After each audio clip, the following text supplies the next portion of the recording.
my fiendish followers. Tonight's tale is about a man who looked too deeply into the abyss, only to find the abyss gazing hungrily back. So, before we dive into the dark depths of The Final Offer, don't forget to hit the subscribe button and ring that bell, lest you miss out on our bone-chilling adventures. Alex lived in a house that was as much a museum as it was a home, nestled on the outskirts of a town that thrived on forgetfulness. Every corner of his residence was filled with remnants of the past. Victorian lamps casting warm glows over oak shelves, rugs that whispered tales of ancient feet, and walls adorned with paintings that gazed into the soul of the observer. To Alex, these were not mere objects, but silent storytellers, whispering secrets of days long gone.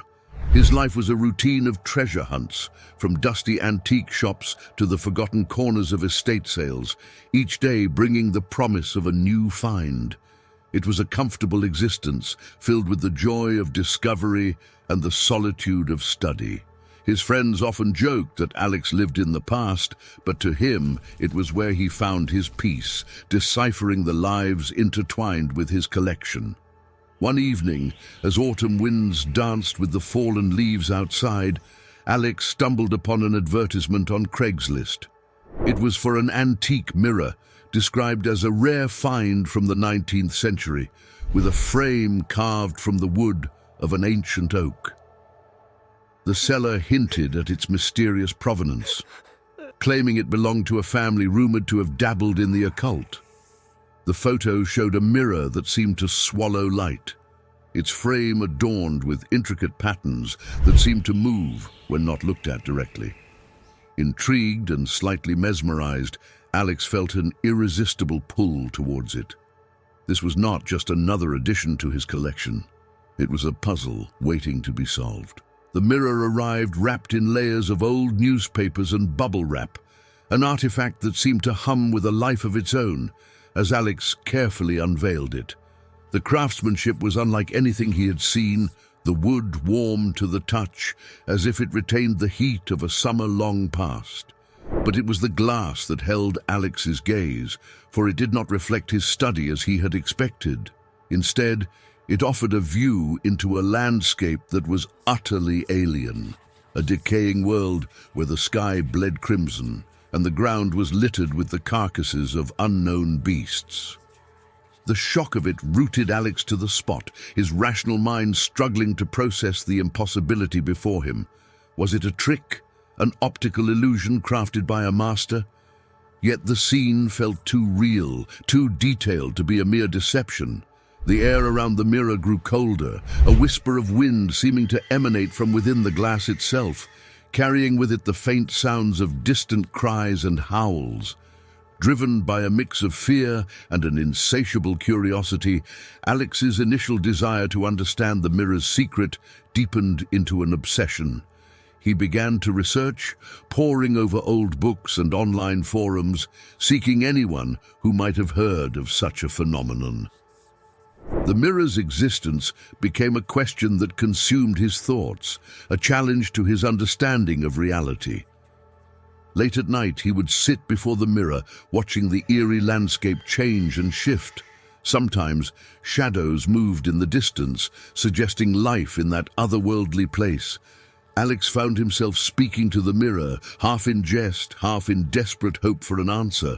On one such night, to his horror and fascination, the mirror whispered back, "I see you, Alex. I see your desire," it said, in a voice like the rustle of dry leaves.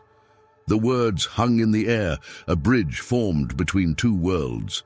This was no longer a matter of curiosity. It was a call to adventure, a siren song that promised answers to questions Alex hadn't dared to ask. What was this place? Who had created the mirror, and for what purpose? The desire to know, to understand, and perhaps to confront whatever intelligence lay within the mirror became the driving force of Alex's existence. He knew the path ahead would be fraught with danger, but the mirror had chosen him, and he could not turn away from its dark allure. The first whisper was a fracture in Alex's reality, a small crack that soon spiderwebbed across the very fabric of his existence. It wasn't just the landscape within the mirror that had changed. His own world began to respond to the presence of this otherworldly artifact. Objects in his house moved when he wasn't looking, as if rearranging themselves by an unseen hand. At night, the air grew thick with whispers, not just from the mirror, but echoing throughout his home, as though the boundary between his world and the one within the mirror was eroding. One evening, as the sun dipped below the horizon, bathing his study in a twilight glow, the mirror shimmered. Alex, unable to resist its call, approached. This time, however, the glass felt colder, an icy chill spreading from the tips of his fingers to the core of his being. And then, with a blink, he was no longer in his study. He stood in the decaying landscape he had only ever seen through the mirror's surface. The sky above was a swirl of dark reds and purples, a sunset with no sun in sight. The ground was barren save for the twisted forms of what might once have been trees, now petrified in silent agony. The air was filled with a cacophony of whispers, thousands of voices speaking in tongues unknown yet oddly familiar. Alex realized these were the souls trapped within the mirror's realm, each one a story, a life consumed by the entity that resided here. The mirror was not just a window or a door, it was a trap, a prison for those who dared to peer too deeply into its depths. Determined to escape and sever the connection between the worlds, Alex embarked on a desperate quest.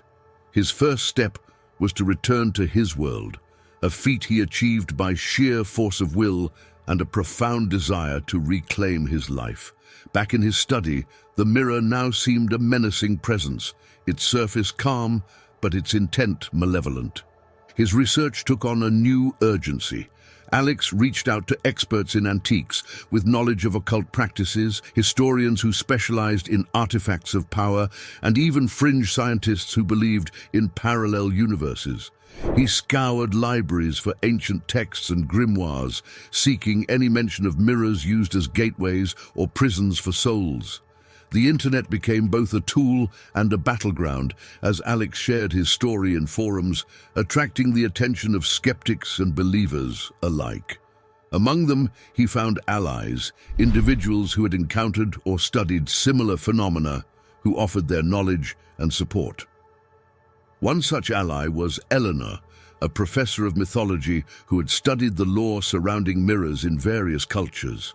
She proposed that the mirror might be bound to a ritual, one that promised eternal life at a terrible cost.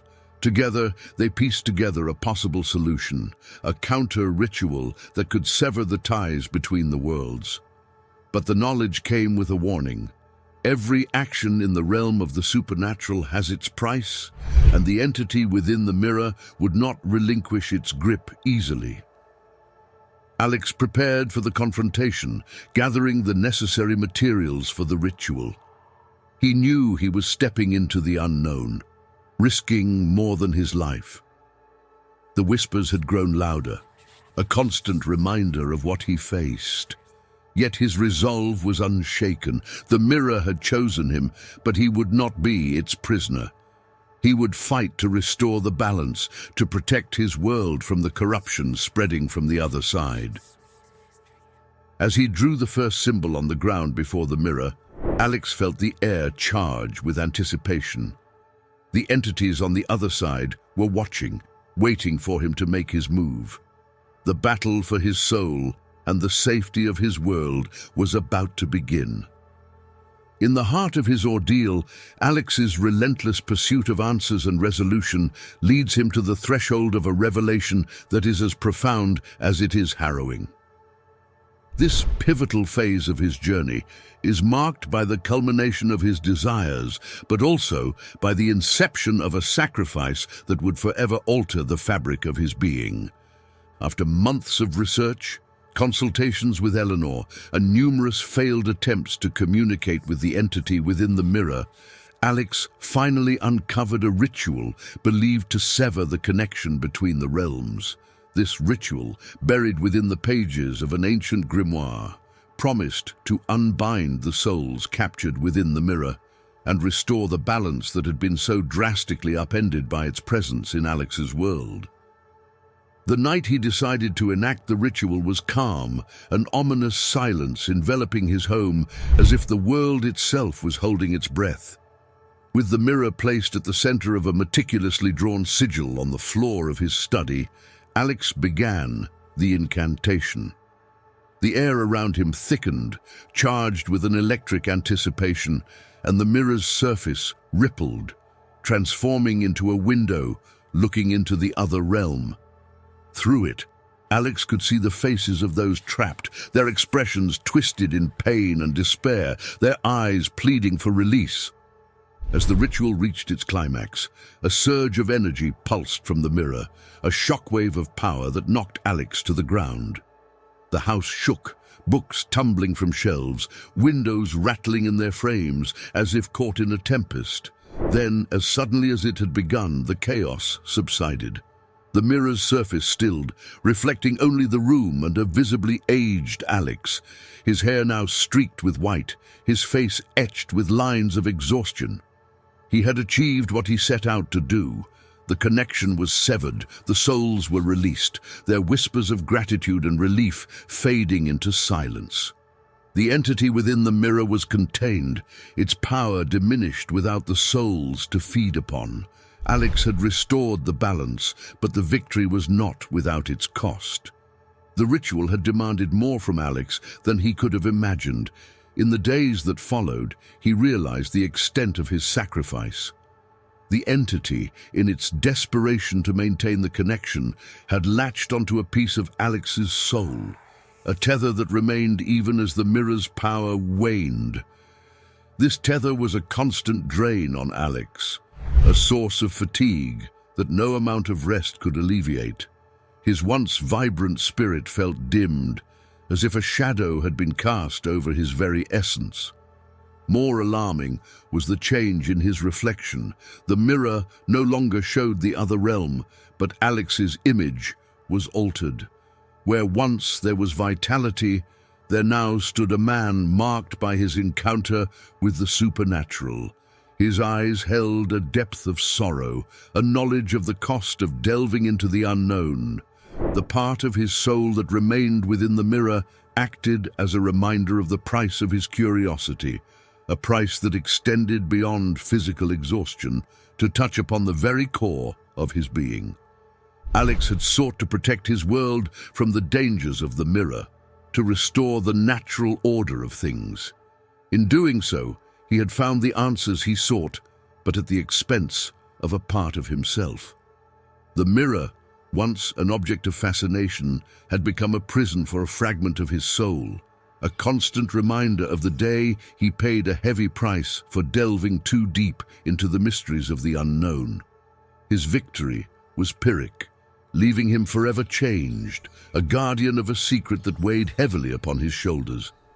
Through this ordeal, Alex learned the truth of the ancient adage, "Be careful what you wish for you may surely get it."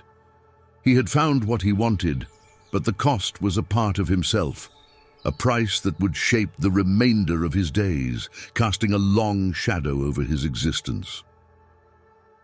As Alex attempts to weave the remnants of his old life back together, the normalcy he once took for granted feels like a garment that no longer fits. The supernatural disturbances that once plagued his home have ceased, leaving behind a silence that is both a relief and a haunting reminder of what transpired. The mirror, now just a piece of reflective glass, occasionally catches shadows that seem to flicker at the edge of his vision, a visual echo of the ordeal he's endured. These fleeting glimpses serve as subtle reminders that the barrier he fought so hard to restore remains fragile, and the peace he now experiences is tenuous at best. This new reality has reshaped Alex into a man driven by a singular purpose: to safeguard the world from the unseen dangers that lurk within seemingly innocuous objects. His reclusiveness is not born of fear, but of a profound sense of responsibility. The mirror, once an object of beauty and curiosity, is now a symbol of the perilous boundary between the known and the unknown. It is securely locked away, not just to protect others, but as a personal totem of the heavy price of curiosity. Alex's journey has transformed him, etching into his very soul the understanding that some mysteries are better left unexplored. His life is no longer about the pursuit of antique treasures. It is about the vigilant protection of the thin veil that separates our world from the realms that lie just beyond our comprehension. The cost of his curiosity has left him a guardian of secrets he never wished to know, standing watch over a world blissfully unaware of the dangers that exist in the shadows. And so, dear viewers, our Alex is forever changed. A reminder that some reflections reveal more than we bargained for. If you've ever peered into the unknown and blinked first, leave us a comment below. Was the price of Alex's curiosity worth the knowledge gained? Fright fans, click next for more chills and hit subscribe to join our ghastly gang. You see, who dares to miss out, so watch our next video.